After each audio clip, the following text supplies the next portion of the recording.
Hi, this is Brennyn Molloy in the House of Compassionate Gratitude, and I want to take some time and have one of our teachable moments. Let's talk about something. This is not a little teachable moment, this is actually a big one. This impacts our entire planet, the entire globe. Our teachable moment today is about taking a timeout, and that's what this is, right? The coronavirus is being used to give us a timeout. So we can talk about who's impacted health-wise, who's at risk health-wise, but the truth is that with schools being shut down and state offices being shut down and people being asked not to travel, to stay out of large crowds, there's churches that are closing and movie theaters are practically empty. We are being asked on the big picture level to take a timeout and spend undistracted time with those people in our house. And this is a huge, huge teachable moment. We're being asked to not go into senior homes and hospitals. So if you're in one of those places, you might feel very, very alone because this may be your only communication with the people on the outside of it. If you have a job where you're working from home or you've been given time off, you're home. In your home, whatever those walls look like, with whoever lives there. And we're being asked to do that. And that provides the learning opportunity. Are you excited? I'm a little excited. I like my daughter. I kind of feel like it's Christmas, except Santa's not here to distract what we're doing. I get to actually spend time with her. And as a mom whose child is graduating in about 16 months, I'm so excited about that. I don't know that she's quite as excited. She really misses her friends already, and the idea that she's not going to really be able to hang out and do the whole school thing for a couple weeks is really upsetting. But I'm looking forward to the time with her. So I made a little checklist, so just give me the time to reflect on this for you, of the things I want to make sure we cover. So let's just back up to the learning. Okay, I said this is learning. It is every time something happens, there's the opportunity to learn. That's how life happens. That's what karma is. That's what our plan is when we come here, is to learn stuff. That's what being human is. It's an opportunity to learn. So the coronavirus is no different than any other learning opportunity, except that instead of impacting this little space, this town, this house, just you, what have you, it's impacting the entire globe. So it's similar to the idea of one of the world wars that we had, right? Because it impacted so many countries and nations and everybody really felt energy of it. But it impacted everywhere in a different way. So depending on if you were in parts of Europe or parts of the United States, you experienced those wars differently, depending on which side of the war you fell into. It impacted you and your family differently. The coronavirus is impacting everyone in a very similar way, because what it is doing is taking you out of wherever you are in society and having you interact solely with those who live with you. Okay, so you might still go and have coffee with a friend if your restaurants are open and things like that, but California just closed their bars and their nightclubs. So talk about distraction. Where people go to drink other than a restaurant is closed. So that's an impact. That's an impact that has the potential to be replicated around our country. There's countries that have closed down and said, you must stay home. And that's it. Stay home with who you live with. Stay home. If you have to run out to a store, maybe that's fine. But otherwise, stay home. Get out the Scrabble board. Get out the Game of Life, whatever those things are. Watch a movie. And stay home. Stay with your family.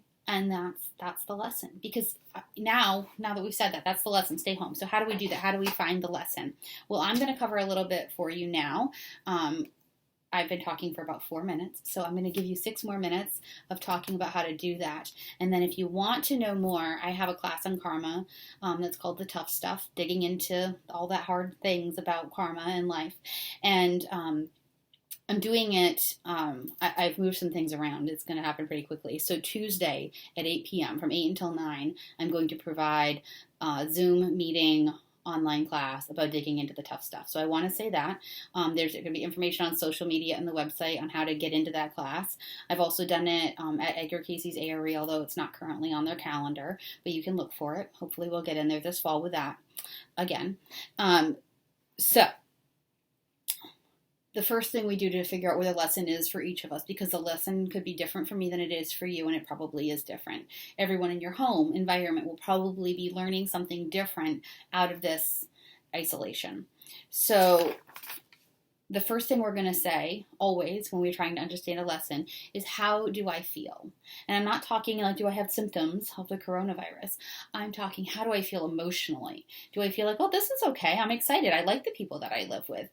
That's a really good thing, right? Because what you're learning is how to take that joy and keep going and to spread that, right? You're reaffirming for yourself what you enjoy about it. If you are feeling anxious or afraid or isolated or alone or any of those words and many more like that, then there's things that you really need to take action with, okay? If you're going, oh my God, how am I going to stay in this house with 6 people for the next 2 weeks? This is an opportunity to engage those 6 people. Practice a timeout, probably. Sometimes that'd be good. Timeouts are great for yourself and as a parent. I think it's a great parenting tactic, but in any case, but for yourself, if you're feeling really overwhelmed, practice a timeout, okay? The second thing is to engage with those people. If you take 6 people and you put them all in different rooms, that's a timeout. That's more isolation.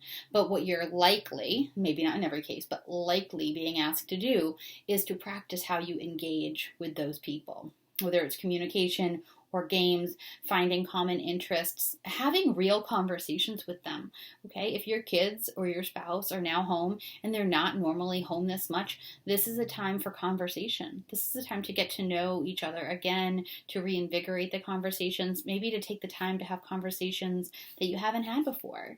Have silly conversations. Your kid's playing on their tablet thingy and that's annoying you because they're using electronics again and you're suddenly aware that that may be less healthy. Instead of just taking it away, why don't you sit down and see what they're doing with it? Download the game and play with them. Watch whatever it is they're watching. If they're watching something that you're going, oh my God, you shouldn't be watching that, use it as a time to redirect. If your spouse is putting something on the television that you're not interested in, it's a time to converse about what you both like to watch for entertainment. If your partner is reading a book, maybe it's time to engage with, like, what kind of things do you like learning about? Is it a novel? Is it some sort of encyclopedia self-help thing? See where you can come together with these things. This is about understanding similarities and differences and communicating it within your family.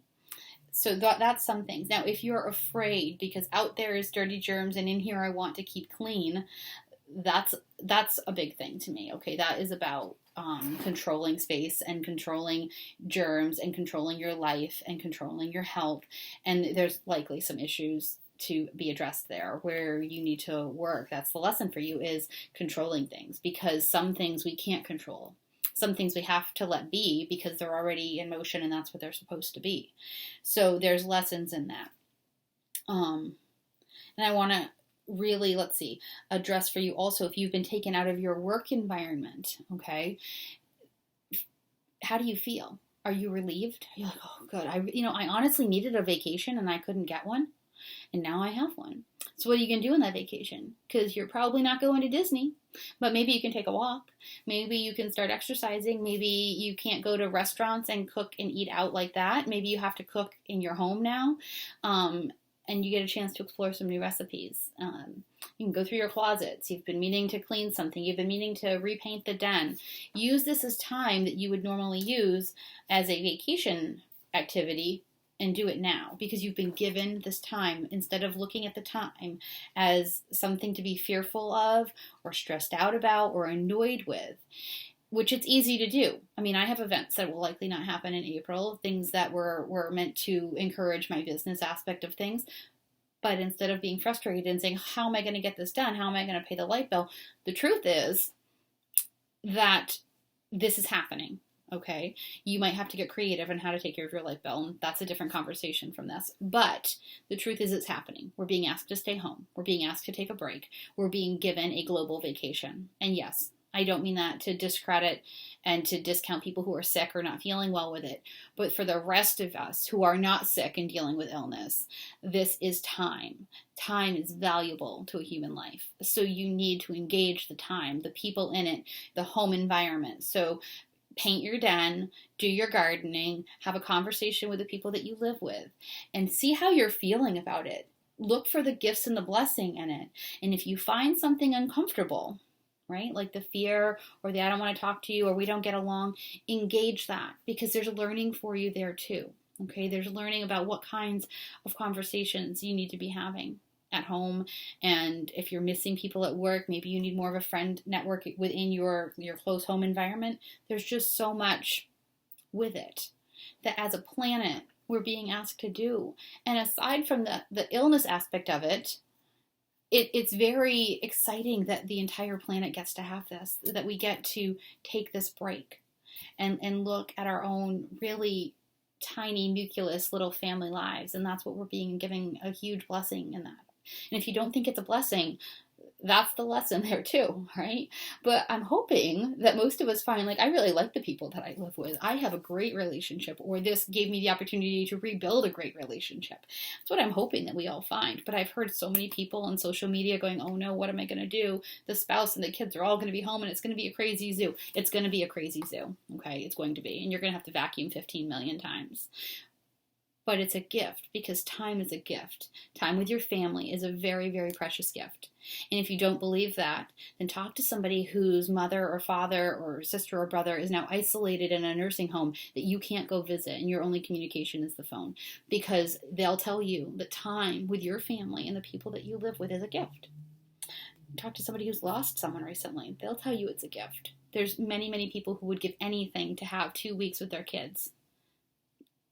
So it's important that we look at that and we're grateful for what we have.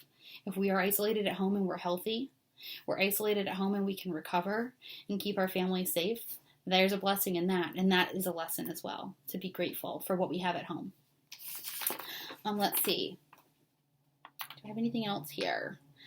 The timeout thing is so important. If you find yourself getting frustrated in a situation, you're feeling overwhelmed and anxious, ding, ding, ding, go to your own corner, right? Back out of the conversation, take a walk, give each other the grace to give each other space if you need it. Because that happens in this isolation thing where we're isolated with other people.